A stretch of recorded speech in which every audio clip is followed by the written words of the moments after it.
দেখো বন্ধুরা কতগুলো মাখনার গাছ হয়েছে, এত ঘন ঘন। একে যদি না নেড়ানো যায় এত ঘন মাখনা কেমন করে হবে। কেউ আবার এখান থেকে উঠিয়ে নিয়ে যাচ্ছে নিজের জমিতে লাগাবার জন্য, আমরা আবার উঠিয়ে উঠিয়ে ফেলি। এত ঘন হয়েছে, না উঠিয়ে ফেললে আর হবে না।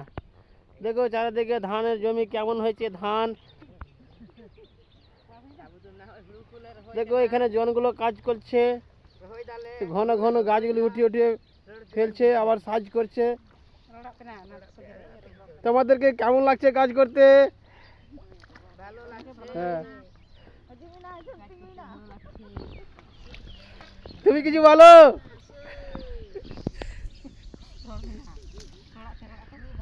হরতে রড়বে, হরতে রড়বে, বাংলায় না বলো, হরতে বললো চলবে, যেটাই বলো চলবে।